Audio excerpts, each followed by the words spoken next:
Hi everyone, good day to you all. Welcome back to another gear considerations video. This time I wanted to talk about boots.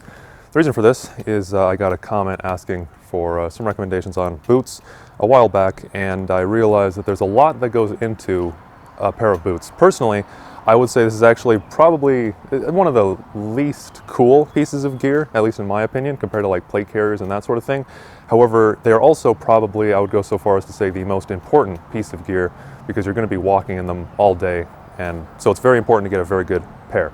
So the way I'm going to be structuring this video is I'm just going to go over the features that I would consider the most important when you're looking for a pair of boots, and just kind of go from most important to least important, but there's going to be some that I would say are kind of tied. It's hard to really rank everything in that sort of order because some features are very important, and I'll kind of mention when that is the case.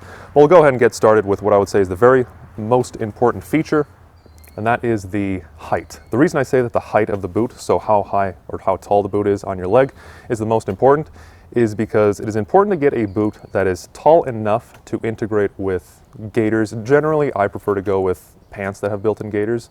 You can get away with a little bit, you can have a little bit more leeway if you go with actual gaiters, but either way, I would say getting something a little bit higher. I wouldn't say you would need something this high. This is, if I remember right, it's a 7.5 or 8 inch tall boot, and I do like this height. I would definitely say to not get anything higher than this, then it gets kind of awkward to wear and it gets uncomfortable over time. But also don't get something too low either. For example, I have another pair here, which I will talk about what these are exactly later, but you can see these are quite a bit shorter, and I would say somewhere between these two would probably be ideal. Just slightly lower than this would work fine, but definitely no higher than this boot that I have right here. And it's important to have that to integrate with gaiters, so that you have both, so that water can't get into your boots, and also just general debris, ticks, and that sort of thing. You definitely want to keep those out. And speaking of waterproofing, that does take me to my next point, which is waterproofing itself. So I would say it is absolutely essential, and maybe this would even go above how high the boot is, to actually have a boot that is waterproof. In this case, these are the Bates DRYGuard, and these are totally waterproof. They work great for that. I've crossed streams in this and never had an issue with my socks getting wet. So just finding some sort of boot that has really good waterproofing, extremely important.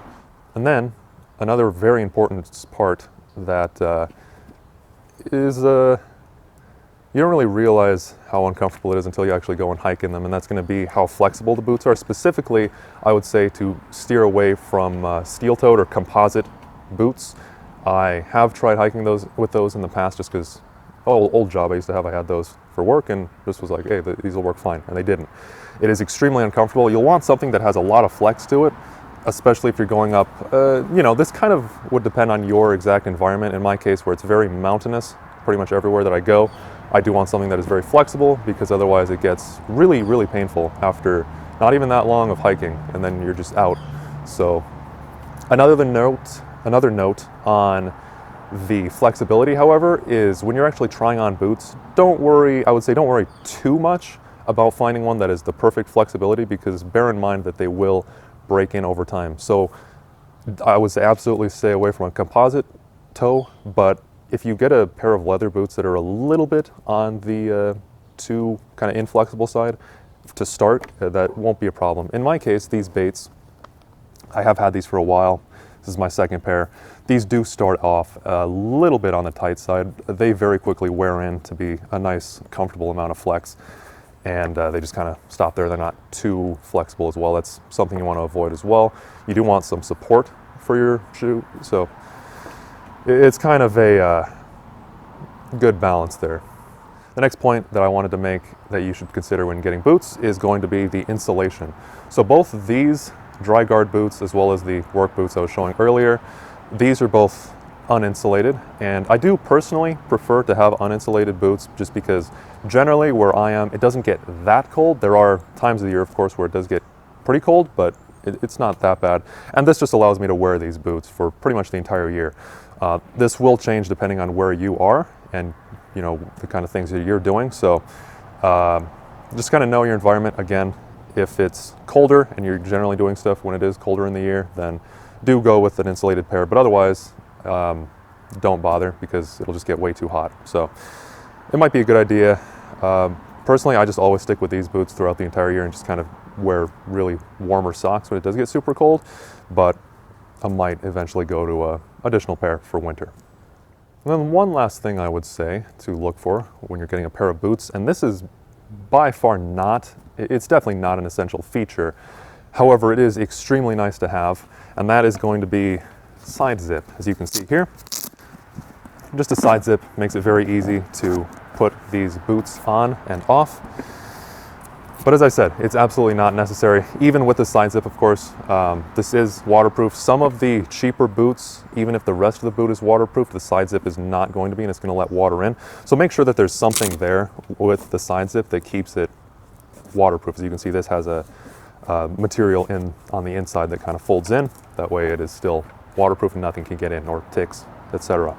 So that covers it for the features I would recommend that you look for when you're picking up a pair of boots.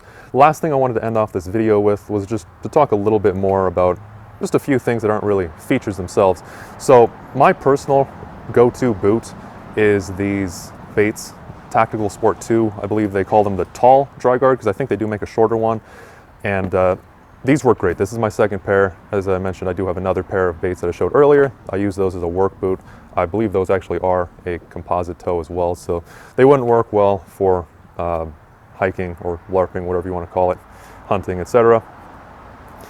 But I would say absolutely essential to not just go out and buy any pair of boot that anyone just recommends to you, no matter how good they may make it out to be, because it's going to be very different depending on just how your foot is shaped and all of that. I would say, especially with boots, it is critical to actually go out there and try on a bunch of pairs yourself. Not necessarily buying like a specific type of boot that you can only find at your local place, but just trying on the different manufacturers because they all have slightly different sizing and just how they kind of fit.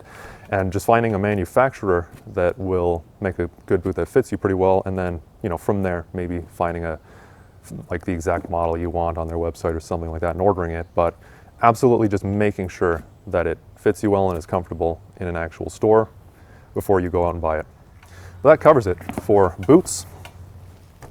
Hopefully you all found that interesting. Hopefully this isn't too long of a video as well. I would say, you know, there's a lot of thought that goes into it, but it's not too terribly complicated once you know what to look for. So that's what I would say is the most important. Let me know if you have any other questions, or if you have anything else you want to add about what you think is also important, something I missed, that sort of thing, then feel free to leave that in the comments below.